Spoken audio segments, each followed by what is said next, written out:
चिरभोग, जिसे इंग्लिश में प्रिस्क्रिप्शन कहते हैं। विधि विषय द इंडियन ईजमेंट्स एक्ट 1882। यूनिट 4 चिरभोग द्वारा सुखाधिकार। मुख्य प्रश्न, चिरभोग की परिभाषा दीजिए और इसके उद्देश्यों की व्याख्या कीजिए। धारा 15 भारतीय सुखाधिकार अधिनियम 1882। इस धारा के अंतर्गत चिरभोग यानी ईजमेंट बाय प्रिस्क्रिप्शन की व्यवस्था की गई है।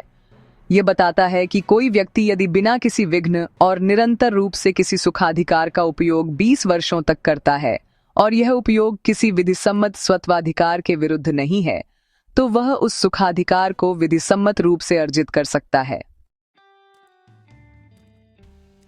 चिरभोग का अर्थ है किसी सुखाधिकार का इतने लंबे समय तक निरंतर, निर्विघ्न और विधि सम्मत प्रयोग करना कि वह स्वयं में अधिकार बन जाए। धारा 15 के अनुसार यदि कोई व्यक्ति 20 वर्षों तक लगातार और विधिपूर्वक किसी सुखाधिकार का प्रयोग करता है तो वह उस सुखाधिकार को चिरभोग से प्राप्त कर सकता है। उद्देश्य, लंबे समय से उपयोग में रहे अधिकारों की सुरक्षा और विवाद की संभावना को समाप्त करना। निष्कर्ष, चिरभोग का सिद्धांत यह मान्यता देता है कि लंबे समय तक प्रयोग स्वयं एक अधिकार बन जाता है।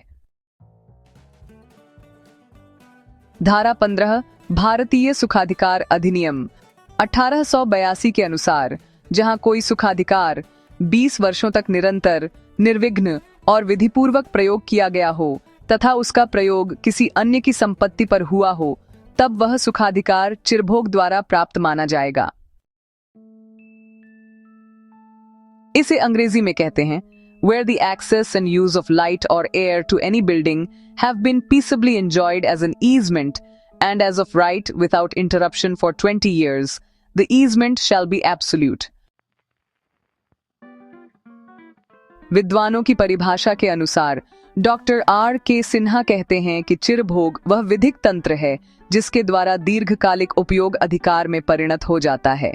वहीं डॉक्टर S.N. शुक्ला के अनुसार निरंतर और निर्विघ्न प्रयोग ही चिरभोग का आधार है। डॉक्टर अवतार सिंह के अनुसार लंबे समय से किए जा रहे सुखाधिकार का प्रयोग यदि निर्विरोध हो तो वह वैध अधिकार बन जाता है। वहीं मुला के अनुसार prescription is a matured claim based on time and peaceable use. T Bhattacharya के अनुसार it is acquisition of easement right by long use. G.P. Tripathi कहते हैं जब कोई लाभ लगातार, विधिपूर्वक और निर्विघ्न लिया जाता है वह चिरभोग कहलाता है। डॉक्टर रेगा सूर्या राव के अनुसार चिरभोग विधिसम्मत उपयोग के आधार पर उत्पन्न अधिकार है और डॉक्टर S.R. मिनेनी का कहना है कि 20 वर्षों तक निरंतर उपयोग उस उपयोग को एक कानूनी अधिकार में बदल देता है। पूनम के अनुसार चिरभोग द्वारा उपार्जित अधिकार निरंतर, शांतिपूर्ण और निर्विघ्न उपयोग से उत्पन्न होता है। इसका उद्देश्य समय के साथ स्थापित वास्तविकताओं को कानूनी मान्यता देना है, साथ ही दीर्घकालिक और निर्विघ्न उपयोग को अधिकार प्रदान करना, संपत्ति विवादों को समाप्त करना और सामाजिक व्यवस्था तथा संपत्ति अधिकारों में स्थायित्व लाना भी इसके उद्देश्यों में शामिल है। निष्कर्षतः चिरभोग का सिद्धांत यह मानता है कि जो अधिकार लंबे समय से शांतिपूर्वक प्रयोग में हैं, उन्हें चुनौती देना अनुचित होगा। इस प्रकार यह नियम सामाजिक न्याय, स्थायित्व और संपत्ति अधिकारों की सुरक्षा करता है। परिचय, चिरभोग संपत्ति विधि का एक महत्वपूर्ण सिद्धांत है जिसके अंतर्गत किसी सुखाधिकार का लंबी अवधि तक शांतिपूर्वक और निर्विघ्न उपयोग एक वैध अधिकार बन जाता है। यह सिद्धांत न्याय और सामाजिक स्थायित्व की भावना को बढ़ावा देता है। धारा 15 भारतीय सुखाधिकार अधिनियम 1882। यह धारा कहती है कि यदि किसी व्यक्ति ने किसी अन्य की संपत्ति पर किसी विशेष उपयोग जैसे प्रकाश, वायु, जलमार्ग आदि को 20 वर्षों तक लगातार, निर्विघ्न और विधिपूर्वक किया है तो वह अधिकार उसे चिरभोग द्वारा प्राप्त हो जाता है। अब कुछ महत्वपूर्ण बिंदु हैं। उपयोग लगातार हो, यानी कंटिन्यूअस यूज। निर्विघ्न हो, मतलब विदाउट इंटरप्शन। किसी कानूनी बाधा के बिना हो, यानी विदाउट फोर्स और सीक्रेसी। और प्रयोग एज ऑफ राइट हो, जैसे कि वह उसका अधिकार हो। अवधि की बात करें तो सामान्य मामलों में यह अवधि 20 वर्ष होती है। वहीं अगर मामला सरकारी संपत्ति से जुड़ा हो तो अवधि 30 वर्ष मानी जाती है।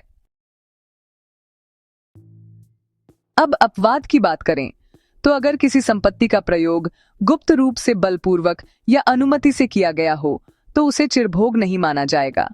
वैसे केवल नकारात्मक सुखाधिकार जैसे कि प्रकाश, वायु आदि ही इस श्रेणी में आते हैं।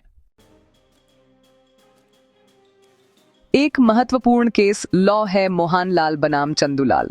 इस निर्णय में स्पष्ट किया गया है कि केवल निरंतर उपयोग से चिरभोग स्थापित नहीं होता, बल्कि प्रयोग निर्विघ्न और एज ऑफ राइट होना चाहिए।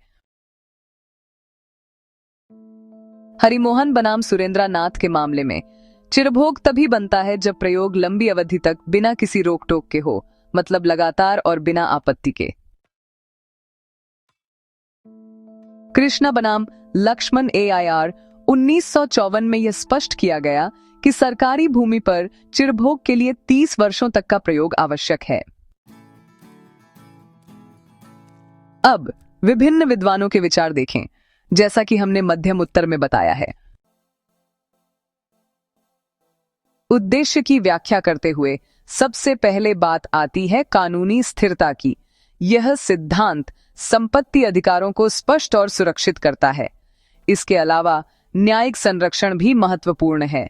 जो व्यक्ति लंबे समय से किसी अधिकार का उपयोग करता रहा है, उसे कानूनी सुरक्षा मिलनी चाहिए। और आखिर में विवाद की समाप्ति लंबे समय के उपयोग के कारण उत्पन्न अधिकारों को चुनौती देना अनुचित होता है। निष्कर्ष के तौर पर चिरभोग का सिद्धांत दीर्घकालिक व्यवहार को वैधता प्रदान करता है। यह सामाजिक न्याय, संपत्ति के स्थायित्व और विवादों की समाप्ति की दिशा में वाकई में महत्वपूर्ण भूमिका निभाता है। साथ ही यह कृत्रिम अधिकारों की रक्षा नहीं करता, बल्कि उन अधिकारों को जो वास्तविक व्यवहार में हैं, उन्हें विधिक रूप देता है। एक व्यक्ति पिछले 22 वर्षों से अपने घर की खिड़की से पड़ोसी की जमीन से प्रकाश प्राप्त कर रहा है। अब पड़ोसी खिड़की के सामने दीवार बनाकर प्रकाश रोकना चाहता है। क्या यह उचित है?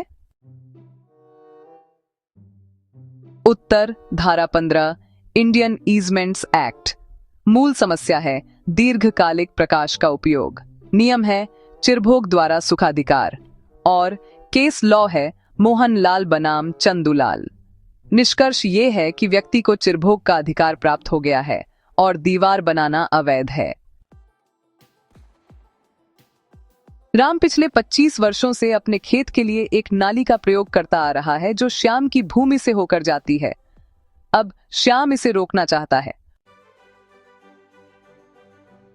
उत्तर धारा 15 लागू होती है। उपयोग निर्विघ्न, दीर्घकालिक और एज ऑफ राइट है। राम को जल निकास का चिरभोग अधिकार प्राप्त है। श्याम का विरोध अवैध है।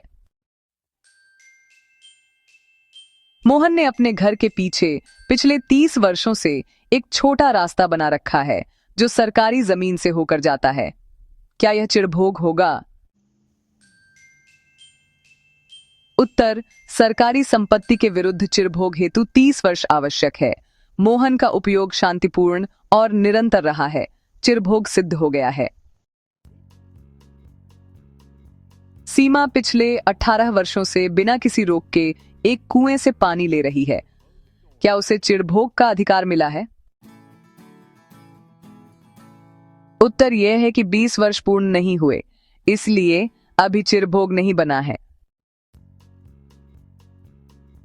मान लीजिए कृष्णा ने किसी की अनुमति से 25 वर्षों तक बगीचे में रास्ता प्रयोग किया। क्या इस स्थिति में चिरभोग सिद्ध होगा? उत्तर यह है कि अनुमति से किया गया प्रयोग एज ऑफ राइट नहीं होता, इसलिए चिरभोग सिद्ध नहीं होगा। एक व्यक्ति चोरी छिपे किसी की छत से बारिश का पानी गिरने दे रहा है। क्या वह चिरभोग का दावा कर सकता है? उत्तर, गुप्त प्रयोग चिरभोग नहीं होता, उसका दावा अमान्य है। 20 वर्षों से प्रदीप अपने घर की छत से एक पाइप के माध्यम से पानी पड़ोसी की भूमि पर गिरा रहा है। क्या यह चिरभोग होगा? उत्तर, अगर भोग निरंतर, शांतिपूर्वक और एज ऑफ राइट हो तो चिरभोग मान्य होगा। पड़ोसी इसे रोक नहीं सकता। राजेश पिछले 30 वर्षों से एक सार्वजनिक नाली का उपयोग कर रहा है। क्या उसे चिरभोग मिलेगा? उत्तर, सार्वजनिक नाली तो सभी के लिए होती है, इसमें कोई विशेष अधिकार नहीं बनता, इस पर चिरभोग लागू नहीं होता। यदि किसी उपयोग में 5 वर्षों का विघ्न आता है तो क्या वह चिरभोग माना जाएगा? उत्तर यह है कि विघ्न आने से 20 वर्षों की निरंतरता टूटती है, इसलिए चिरभोग सिद्ध नहीं होगा। अनुपम ने बिना किसी विरोध के 20 वर्षों तक पड़ोसी की दीवार से पाइप जोड़कर पानी बहाया। अब पड़ोसी उसे रोक रहा है। उत्तर यह है कि यहां दीर्घकालिक उपयोग है, इसलिए चिरभोग सिद्ध होता है। रोक अवैध है।